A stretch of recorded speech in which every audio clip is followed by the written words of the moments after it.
ख्वाब हो सितारों पे कमंद डालने का, ख्वाब हो आसमान छूने का, ख्वाब हो सितारों से आगे जहां दरियाफ्त करने का, ख्वाब हो कुछ तख्लीक करने का।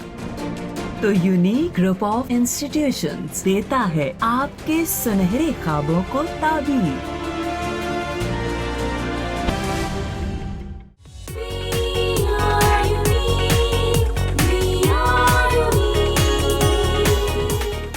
बिस्मिल्लाहिर्रहमानिर्रहीम। मैं सोबिया अमीन 9th क्लास के ऑनलाइन लेक्चर सीरीज़ के नेक्स्ट लेक्चर के साथ। बेटा हम लोग चैप्टर नंबर 7 और चैप्टर नंबर 7 में हमने आज पढ़ना हुक्स लॉ। लेकिन हुक्स लॉ को पढ़ने से पहले थोड़ा सा प्रीवियस रिव्यू करवा दूँ आपको पिछले लेक्चर का।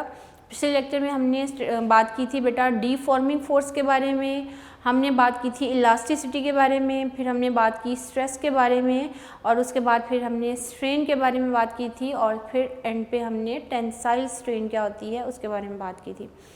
तो डीफॉर्मिंग फोर्स क्या होती है बेटा? एक ऐसी फोर्स जिसके लगाने से बॉडी की शेप में, उसकी लेंथ में या उसके साइज़ पे फ़र्क पड़ जाए, वो फोर्स क्या कहलाती है? Deforming force. यानी applied force that can change the shape, length और size of an object is called the deforming force. And इसके बाद हमने बात की इलास्टिसिटी की। जब हम इलास्टिसिटी की बात करते हैं ना बेटा, तो ये एक प्रॉपर्टी है किसी भी सब्सटेंस की, किसी भी बॉडी की, जिस पे जब कोई डीफॉर्मिंग फोर्स लगाई जाती है तो बॉडी की शेप में, उसकी लेंथ में या उसके साइज़ पे अफेक्ट पड़ता है।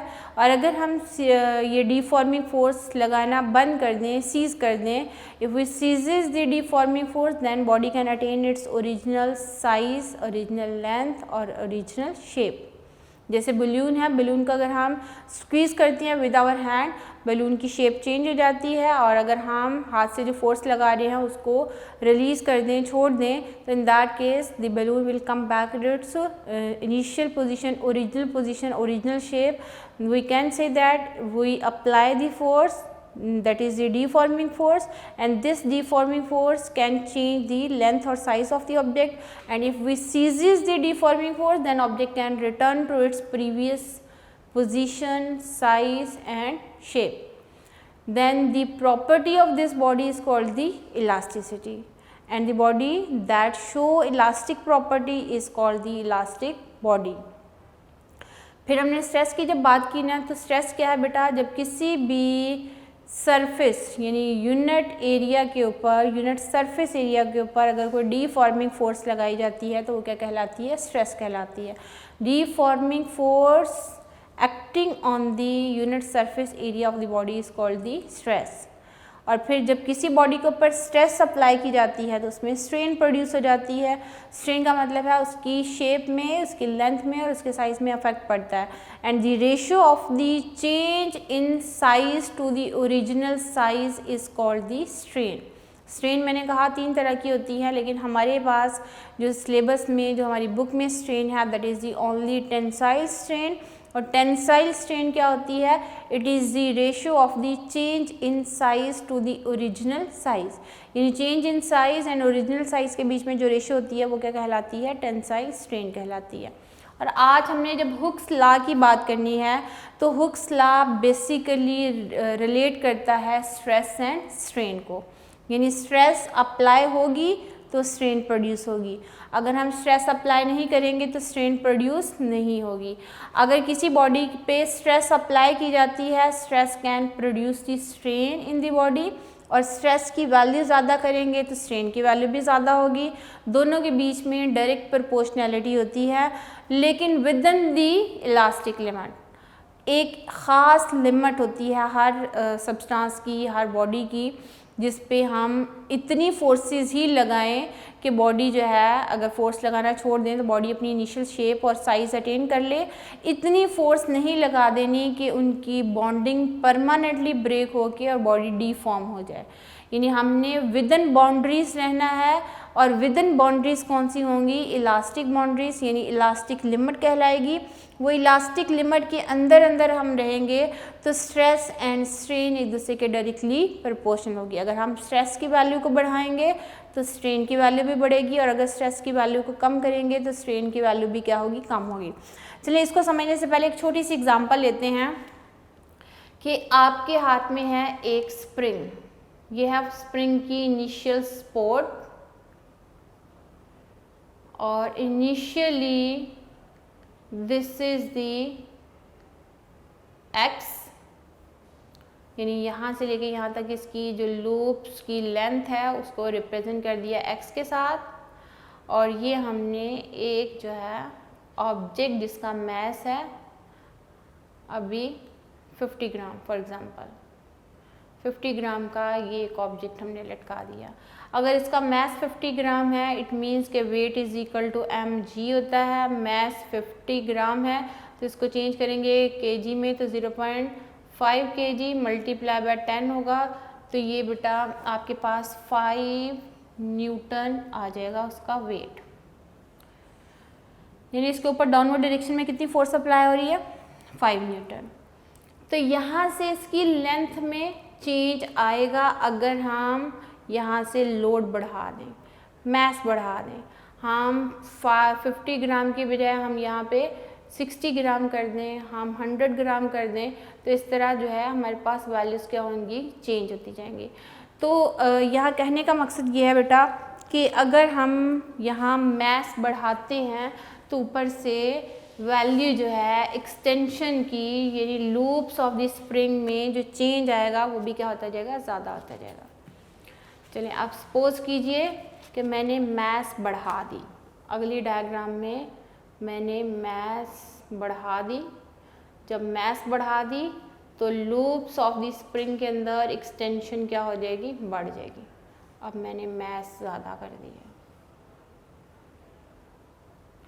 मैस डबल कर दी, यहाँ एक्सटेंशन भी ज़्यादा हो जाएगी। मैं और मैस बढ़ा दूँ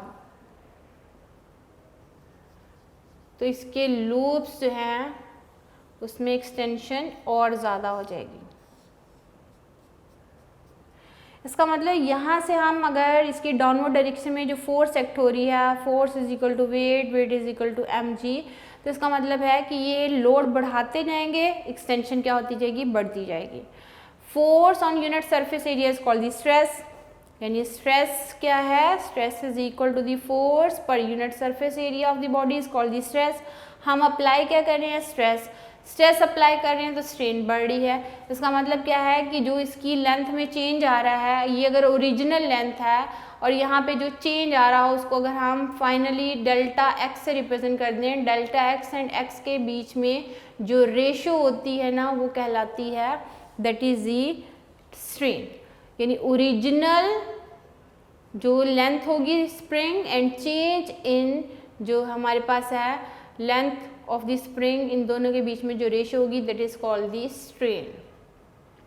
अब बताइए स्ट्रेस अप्लाई हुई, क्या चीज़ प्रोड्यूस हो गई, स्ट्रेन प्रोड्यूस होगी। स्ट्रेस की वैल्यू बढ़ाएंगे, स्ट्रेन की वैल्यू भी क्या हो जाएगी, बढ़ जाएगी। यानी इसमें जो चेंजेस आती जाएंगी उसकी with respect to original length जो है रेशो भी क्या होती जाएगी, बढ़ती जाएगी। हम और लोड बढ़ा देंगे और क्या हो जाएगी, बढ़ जाएगी। तो क्या हम इसी चीज़ को एक स्टेटमेंट की फॉर्म में लिख सकते हैं कि within the elastic limit क्या स्ट्रेस एंड स्ट्रेन एक दूसरे के डायरेक्टली प्रोपोर्शनल है। यस, स्ट्रेस एंड स्ट्रेन जो है वो एक दूसरे के डायरेक्टली प्रोपोर्शनल है within the elastic limit. हम स्ट्रेस की वैल्यू बढ़ाएंगे, स्ट्रेन प्रोड्यूस होगी, स्ट्रेन की वैल्यू भी बढ़ेगी, स्ट्रेस की वैल्यू कम करने से स्ट्रेन की वैल्यू भी क्या होगी, कम होगी। दोनों के बीच में प्रोपोर्शनैलिटी है। तो इसी चीज़ को हम एक जो है स्टेटमेंट की फॉर्म में, जिसको हम हुक्स लॉ की स्टेटमेंट कहते हैं, उस फॉर्म में लिखते हैं और बताते हैं कि हुक्स लॉ की स्टेटमेंट क्या है। According to the Hooke's law,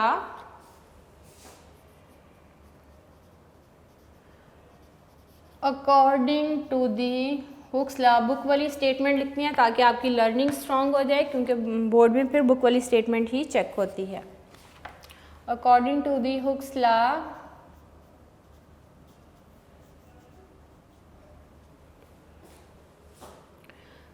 strain produce strain produced in a body by the stress in a body by the stress, यानी स्ट्रेन प्रोड्यूस होना है किसमें, बॉडी में, किस वजह से, स्ट्रेन की वजह से, that is directly proportional to the stress within the elastic limit, by the stress is directly proportional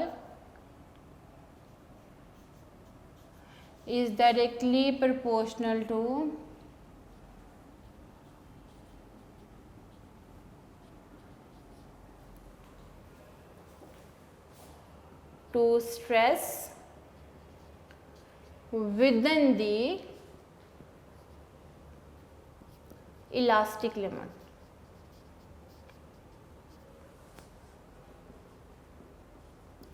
यानी इलास्टिक लिमिट किसी भी बॉडी, क्योंकि सब्सटेंस के ऊपर बहुत ज़्यादा डिपेंड करती है इलास्टिसिटी, तो जो भी बॉडी होगा उसकी इलास्टिक लिमिट पे डिपेंड करेगी।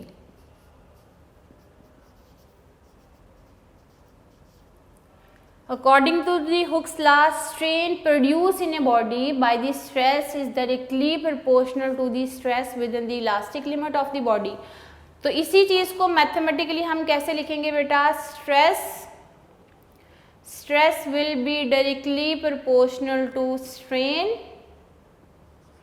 और जब भी हम प्रोपोर्शनैलिटी साइन को ओमिट करते हैं तो हम लिखते हैं stress will be equal to constant into strain, और यहाँ से अगर मैंने कांस्टेंट की वैल्यू निकालनी हो, constant will be equal to stress divided by strain. अब ये देखिए, यही हुक्स लॉ की स्टेटमेंट है और ये हमने इसके साथ उसी स्टेटमेंट को देख के वर्डिंग में मैथमेटिकल फॉर्म बनाई है। According to the Hooke's law, strain produce in the body by the stress is directly proportional to the stress within the elastic limit of the body. यानी strain produce हो रही है किसकी वजह से, stress की वजह से, तो स्ट्रेस एंड स्ट्रेन एक दूसरे के क्या है, डायरेक्टली प्रोपोर्शनल। प्रोपोर्शनैलिटी साइन को ओमिट करेंगे तो क्या आ जाएगा, कांस्टेंट आएगा, और यहाँ से कांस्टेंट फाइंड आउट करना तो वो किसके इक्वल होगा, स्ट्रेस डिवाइडेड बाय स्ट्रेन के ऊपर। अब आप लोगों को पता है कि मैंने लास्ट टाइम बात की थी कि अगर तो ऑब्जेक्ट की लेंथ में बहुत ज़्यादा चेंज आता है as compare to the volume, तो फिर ratio between the change in length to the original length कहलाती है टेंसाइल स्ट्रेन कहलाती है। अगर हम टेंसाइल स्ट्रेस अप्लाई करेंगे तो टेंसाइल स्ट्रेन प्रोड्यूस होगी। यानी हमने लेंथ के अक्रॉस फोर्स पर यूनिट सरफेस एरिया लगाई है तो उसकी लेंथ में ही चेंज आएगा। आपके हाथ में अगर रबर बैंड है, आप उसकी लेंथ वाली साइड पे फोर्स अप्लाई करते हो तो force acting on the unit surface area is called the stress, और वो स्ट्रेस जो अप्लाई की जा रही है उसकी लेंथ के अक्रॉस अप्लाई की जा रही है तो वो कहलाएगी tensile stress. Tensile stress apply करेंगे तो टेंसाइल स्ट्रेन प्रोड्यूस होगी। तो टेंसाइल स्ट्रेन जो है बेटा वो है ratio between the change in length to the original length. ठीक हो गया। अब हम बात करते हैं, चूंकि हुक्स लॉ है, हुक्स लॉ वैलिड है बेटा हर किस्म के मटेरियल्स के लिए, सॉलिड, लिक्विड एंड गैसेस पे ये वैलिड होता है, एप्लीकेबल होता है। अब कुछ मटेरियल्स की इलास्टिसिटी ज़्यादा होती है, कुछ मटेरियल्स की इलास्टिसिटी कम होती है। ये बहुत ज़्यादा डिपेंड करती है इंटरमॉलिक्यूलर फोर्सेस के बीच में। आपको पता है सॉलिड्स के एटम्स क्लोजली पैक होते हैं। अगर सॉलिड्स के एटम्स को हम दिखाते हैं ना तो बेसिकली इनके बीच में यूँ स्प्रिंग्स दिखा दिए जाते हैं, क्योंकि यहीं पे वाइब्रेशन जनरेट होती है और यही वाइब्रेशन जो है बेसिकली इलास्टिसिटी का बाइस बनती हैं। और इलास्टिसिटी में इसी स्प्रिंग्स के अंदर अगर हम फोर्स अप्लाई करते हैं, एक्सटर्नल फोर्स, यानी यहाँ एटम्स हैं, यहाँ एटम्स हैं, तो इनके बीच में जो इंटरमॉलिक्यूलर फोर्सेस हैं उनको अगर हम इस तरह स्प्रिंग की फॉर्म में अगर रिप्रेजेंट कर दें तो इनके अंदर जो एनर्जी होती है वो इलास्टिक पोटेंशियल एनर्जी कहलाएगी। और फिर इलास्टिक पोटेंशियल एनर्जी क्या है बेटा कि अगर हम इसके ऊपर कोई एक्सटर्नल फोर्स अप्लाई करते हैं तो इनके एटम्स जो हैं वो डिस्टर्ब होते हैं, फिर वही एटम्स जो हैं वो अपनी मीन पोजीशन से एक्सट्रीम पोजीशन तक जाएंगे और फिर वहाँ से अगर हम इसके ऊपर एक्सटर्नल फोर्स लगाना छोड़ देते हैं तो इनके अंदर रेस्टोरिंग फोर्स जनरेट होती है और वो रेस्टोरिंग फोर्स इन ऑब्जेक्ट्स को वापस लेके आती है towards the its original position. तो इसी वजह से जब इलास्टिसिटी की हम बात करते हैं ना, तो इलास्टिसिटी पे हम अगर ऑब्जेक्ट के ऊपर कोई डीफॉर्मिंग फोर्स लगाते हैं तो डीफॉर्मिंग फोर्स लगाने से ऑब्जेक्ट की उस बॉडी की शेप में चेंज आ जाता है। तो फिर यही रेस्टोरिंग फोर्स होती हैं जो कि उन ऑब्जेक्ट को वापस लेके आती हैं टुवर्ड्स इट्स मीन पोजीशन। तो ये थोड़ी सी बातें थी जो कि आप लोगों को पता होनी चाहिए कि इनके एटम्स के बीच में जो इंटरमॉलिक्यूलर फोर्सेस होती हैं वहाँ जनरेट होती है एक रेस्टोरिंग फोर्स, और वो रेस्टोरिंग फोर्स इन ऑब्जेक्ट्स को वापस लेके आती है, रिस्टोर करती है, उसकी ओरिजिनल शेप और लेंथ में वापस लेके आती है। जैसे रबर बैंड की एग्जांपल है, रबर बैंड पे हम जब फोर्स लगाते हैं और फोर्स लगाना छोड़ दें तो रेस्टोरिंग फोर्स वापस उनको अपनी पहले वाली पोजीशन पे ले आती है। तो ये चीज़ें थी बेटा हुक्स लॉ से रिलेटेड। और अगर इसको ग्राफिकली हम थोड़ा सा यूँ शो करें कि फोर्स एंड एक्सटेंशन के बीच में अगर हम ग्राफ प्लॉट करते हैं, ये है एक्सटेंशन और एक्सटेंशन को x से रिप्रेजेंट कर दिया जाए एंड फोर्स को F के साथ रिप्रेजेंट कर दिया जाए, तो हमने विदिन दी इलास्टिक लिमिट अगर रहेंगे ना, तो विदिन दी इलास्टिक लिमिट हमारे पास ग्राफिकल शेप यूँ आएगी। लेकिन फिर एक पॉइंट ऐसा आता है जहाँ पे इलास्टिक लिमिट है, ये क्या है, इलास्टिक लिमिट। अगर हम इस इलास्टिक लिमिट से क्रॉस कर जाते हैं तो यहाँ पे जाके हमारे पास ब्रेकिंग पॉइंट आ जाएगा। यानी ये वो पॉइंट है जब हमारी ये बॉडी परमानेंटली क्या हो जाएगी, डिफॉर्म हो जाएगी। यानी क्या हुआ, अगर मैं ये स्प्रिंग की ही एग्जांपल ले रही हूँ, इस स्प्रिंग की ये क्या है, एक्सटेंशन है, एक्स से रिप्रेजेंट कर देंगे, दिस इज द एक्सटेंशन। इसके साथ हमने जो वेट ऐड कर दिया है W is equal to mg, that will show the force. यानी ये फोर्स है, ये लोड है, और ये क्या है, एक्सटेंशन। हम यहाँ से लोड की वैल्यू बढ़ाएंगे, एक्सटेंशन की वैल्यू बढ़ेगी। हम स्ट्रेस अप्लाई कर रहे हैं on the unit area, strain produce हो रही है, स्ट्रेस बढ़ाने से स्ट्रेन की वैल्यू भी क्या होगी, बढ़ेगी। According to the Hooke's law stress will be directly proportional to strain but within the elastic limit. Boundaries क्या है बेटा, कंडीशंस क्या है कि within the elastic limit आपने स्ट्रेस अप्लाई करनी है। अब यहाँ पे ये कह रहे हैं कि फोर्स एंड एक्सटेंशन एक दूसरे के डायरेक्टली प्रोपोर्शनल होगी, लोड बढ़ाते जाएंगे, एक्सटेंशन बढ़ती जाएगी। ये वो पॉइंट है जो कि इसकी इलास्टिक लिमिट है। यानी ये स्प्रिंग की इलास्टिक लिमिट यहाँ पे जाके ख़त्म हो रही है। इसके बाद हम मज़ीद फोर्स की वैल्यू बढ़ाएंगे तो ये स्प्रिंग जो है वो परमानेंटली डिफॉर्म हो जाएगा। यानी इसमें परमानेंटली क्या आ जाएगा, चेंज आ जाएगा। अगर उसमें परमानेंटली चेंज आ जाता है, इसका मतलब क्या हुआ कि ये अब जो है अपनी बियॉन्ड इलास्टिक लिमिट चला गया है। जब बियॉन्ड इलास्टिक लिमिट कोई भी ऑब्जेक्ट चला जाए तो उसमें परमानेंटली क्या आ जाता है, डिफॉर्मेशन आ जाती है। तो इलास्टिक लिमिट की डेफिनेशन आपसे पूछी जा सकती है, what is the elastic limit? It is the limit of the body within which if the force is applied then the body can recover its original shape or size or volume, then this limit is called the elastic limit. If we cross this elastic limit then permanent deformation will be produced in the body. We can say that the permanent deformation, if we cross this limit, if we go beyond this elastic limit, then the body will be permanently deformed. And the final and the last limit within which if we apply the force, body can return into its original shape or size, and if we cross this limit then the body can never attain its original shape or size. ठीक हो गया। अब यहाँ आपसे बात पूछी जा सकती है, state and explain the Hooke's law. तो आपने स्टेटमेंट लिखनी है, मैथमेटिकल फॉर्म लिखनी है, इस डायग्राम को बना के आपने इसको एक्सप्लेन करना है, क्योंकि सारी वर्डिंग में चीज़ें हैं। इलास्टिक लिमिट की बात करेंगे, बियॉन्ड इलास्टिक लिमिट चले जाएंगे तो क्या होगा, ये सारी चीज़ों को आपने वर्डिंग में क्या करना है, एक्सप्लेन करना है। अब इसी से आगे जो है थोड़ा यंग्स मॉडुलस के बारे में बात करते हैं बेटा। यंग्स मॉडुलस भी चूँकि हुक्स लॉ से ही रिलेटेड है टॉपिक, तो यंग्स मॉडुलस जो है इसमें कांस्टेंट ऑफ प्रोपोर्शनैलिटी के बारे में बात करेंगे। ये है कांस्टेंट ऑफ प्रोपोर्शनैलिटी। अगर तो बेटा टेंसाइल स्ट्रेस अप्लाई की जाती है तो टेंसाइल स्ट्रेन प्रोड्यूस होती है, और tensile stress and tensile strain के बीच में जो रेशो आती है ना, तो उसको हम फिर यंग्स मॉडुलस कहते हैं। तो यंग्स मॉडुलस के लिए हम अब जो है वो डेरिवेशन करते हैं कि यंग्स मॉडुलस के लिए क्या डेरिवेशन आएगी। इसमें इलास्टिक लिमिट की डेफिनेशन मस्ट है बेटा, ये ग्राफ को एक्सप्लेन करना है। And Hooke's law will be valid for all types of materials, and all types of material कौन कौन से हो सकती हैं, सॉलिड, लिक्विड एंड गैसेस। चलिए अब हम बात करते हैं यंग्स मॉडुलस की। यंग्स मॉडुलस जो कि tensile stress and tensile strain के बीच में रेशियो है। ये है जी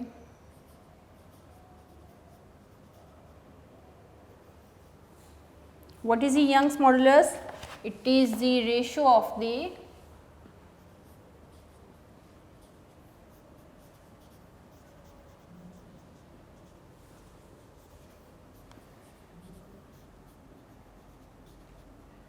tensile stress to tensile strain.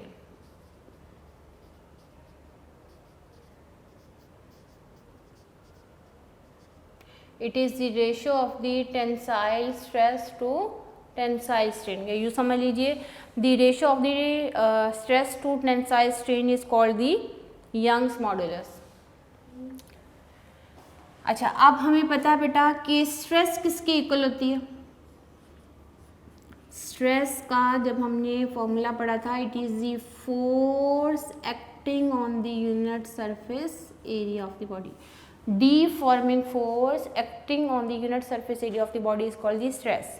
तो क्या हम लिख सकते हैं stress that is equal to force per unit area। इसी तरह tensile strain क्या है बेटा, tensile strain होती है change in length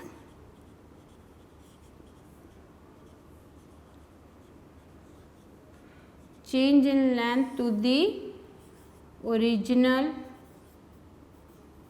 length. So tensile strain will be equal to the change in length to original length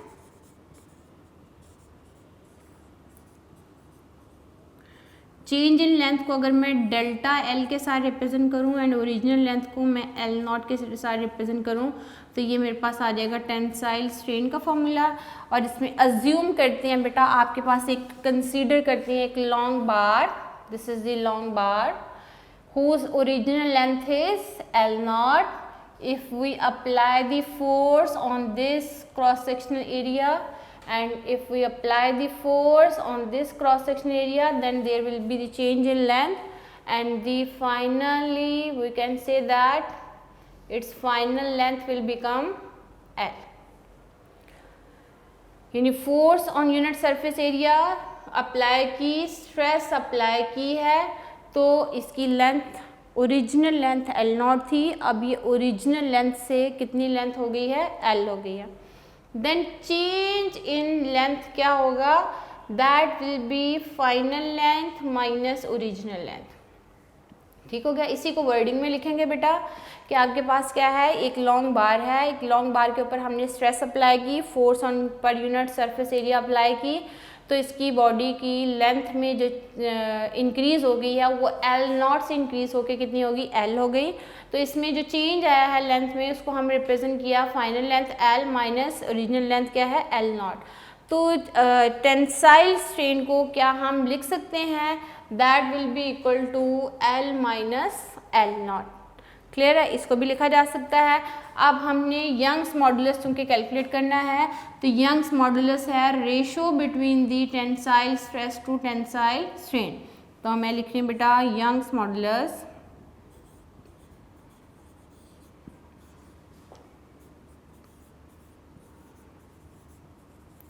Young's modulus is equal to stress divided by tensile strain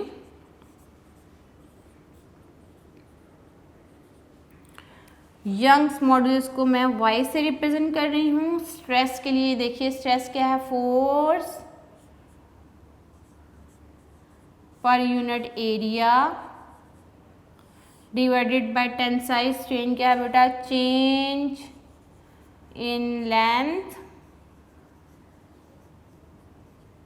पर original length.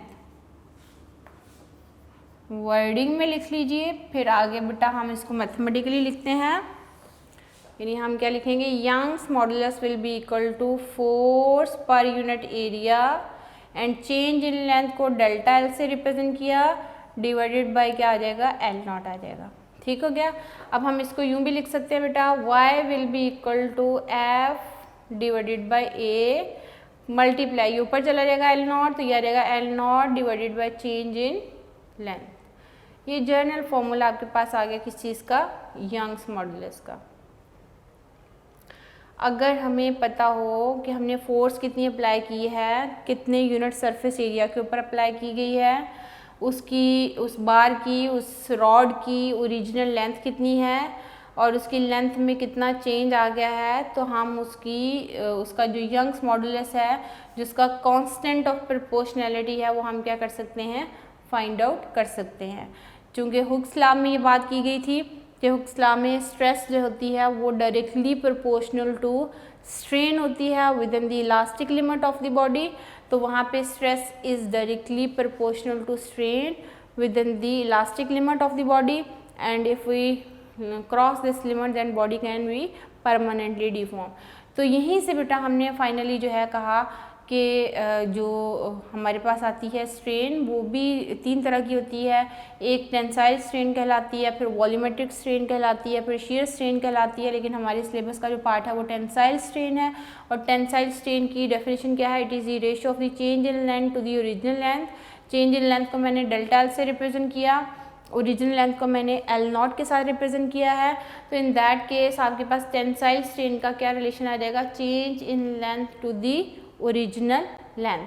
Clear. अब change in length delta L है, original length क्या L naught, और Young's modulus जो है उसमें हमने कहा Young's modulus is the ratio of the stress to tensile strain.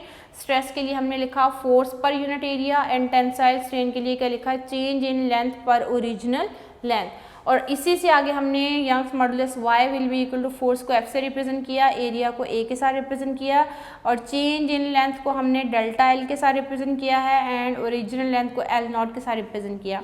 इसी फॉर्मूला को सिंप्लीफाई करेंगे तो f बाई ए एरिया यहाँ आ गया, ये l नॉट ऊपर चला जाएगा, तो l not divided by delta l। अब क्या हम यहाँ से यूनिट ऑफ यंग्स मॉडुलस बता सकते हैं, unit of force is newton, unit of area is metre square, unit of length is meter, unit of change in length is also meter, meter से cancel out, then the unit of Young's modulus is Newton per meter square। तो what is the unit of Young's modulus, Newton per meter square। अच्छा, अगर आप गौर से देखो बेटा, कुछ quantities ऐसी हैं जिनकी यूनिट सेम है, स्ट्रेस का unit Newton per metre square, Young's modulus का unit Newton per metre square. Similarly हमने प्रेशर पढ़ा था, प्रेशर जो है वो भी बेटा हमारे पास जो है वो क्या है, एक ऐसी क्वांटिटी है जिसका एसआई यूनिट हम पास्कल यूज़ करते हैं, लेकिन एसआई यूनिट के साथ साथ बेटा हम ये भी कहते हैं कि 1 pascal is equal to 1 newton per metre square. यानी यूँ समझ लीजिए कि पास्कल भी 1 न्यूटन पर मीटर स्क्वायर की इक्वल होता है, स्ट्रेस का यूनिट भी न्यूटन पर मीटर स्क्वायर है। सिमिलरली जो है हमारे पास जो यूनिट है ना यंग्स मॉडुलस का, वो भी क्या है, न्यूटन पर मीटर स्क्वायर है।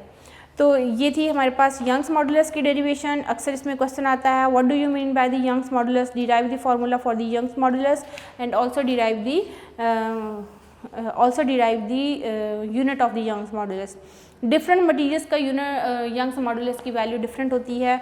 यहाँ ना आपकी बुक में कुछ ऐसे मटीरियल्स हैं जिनके यंग्स मॉडुलस की वैल्यू दी हुई है, आपको ये ऐसे एमसीक्यू पूछी जा सकती हैं।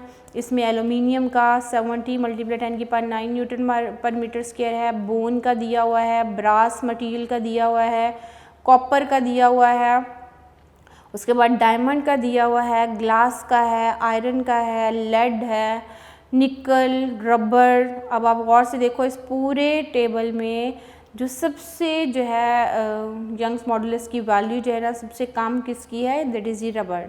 रबर की वैल्यू सबसे कम है 0.0007। तो इसलिए रबर का यंग्स मॉडुलस कम होने की वजह से उसमें थोड़ी सी भी फोर्स अप्लाई करते हैं तो उसमें फ़ौरन से क्या हो जाती है, स्ट्रेन प्रोड्यूस हो जाती है। तो उसमें उसकी रीज़न क्या है कि उसमें इलास्टिसिटी बहुत ज़्यादा है, जिसकी वजह से उसका यंग्स मॉडुलस की वैल्यू क्या है, कम है। फिर टंगस्टन की दी हुई है बेटा, स्टील की दी हुई है, वुड की दी हुई है, वुड पैरेलल गेन में कितना आएगा, परपेंडिकुलर गेन में कितना आएगा, ये सारी वैल्यूज़ जो हैं वो दी गई हैं आपके पास। इस टॉपिक के एंड पे एक टेबल है, टेबल में ये वैल्यूज़ डिफरेंट मटेरियल्स के यंग्स मॉडुलस की वैल्यू दी हुई हैं, जो कि एक्सपेरिमेंटली प्रूव करने के बाद, यानी एक्सपेरिमेंटली उन्होंने जब कैलकुलेट किया तो फिर कितनी वैल्यू थी, उन सबको कैलकुलेट करने के बाद हमारे पास ये रिजल्ट्स आए हैं। तो आज के इस टॉपिक में हमने क्या पढ़ा, यंग्स मॉडुलस, और क्या पढ़ा है बेटा हमने, हुक्स लॉ। समटाइम क्वेश्चन आता है state and explain the Hooke's law, sometime question आता है define Young's modulus and derive the relation for the Young's modulus. Sometime इसी क्वेश्चन को एज ए शॉर्ट पूछा जाता है स्टेट दी हुक्स लॉ, सिर्फ स्टेटमेंट लिखेंगे और साथ उसकी मैथमेटिकल फॉर्म लिख देंगे। समटाइम अगर आता है डिफाइन या what is the Young's modulus, derive the relation या what is the formula for the Young's modulus and unit, तो फिर आपने सिर्फ डेफिनेशन लिखनी होगी, फाइनल फार्मूला लिखना होगा और यूनिट लिखना होगा, ठीक है। तो ये चीज़ें हैं जिसको आपने फॉलो करना है। एज ए लॉन्ग क्वेश्चन आए तो ईच एंड एवरीथिंग लिखनी होती है with diagrams, with graph, with unit, with some examples. लेकिन अगर आपको शॉर्ट आए तो फिर उसमें main definition, formula and unit जो है that are the most important, और इन चीज़ों को फोकस करें और फिर देखें कि आपके पास 2 मार्क्स का क्वेश्चन है कि 4 मार्क्स का क्वेश्चन है, उसी के लिहाज से लिखिए। ओके, अब मैं थोड़ा सा इसको रिपीट कर दूं कि आज का ये लेक्चर जिसको समराइज़ करते हैं, हमने क्या पढ़ा। सबसे पहले हुक्स लॉ पढ़ा। हुक्स लॉ जो है वो किन 2 चीज़ों को रिलेट कर रहा है, स्ट्रेस एंड स्ट्रेन को।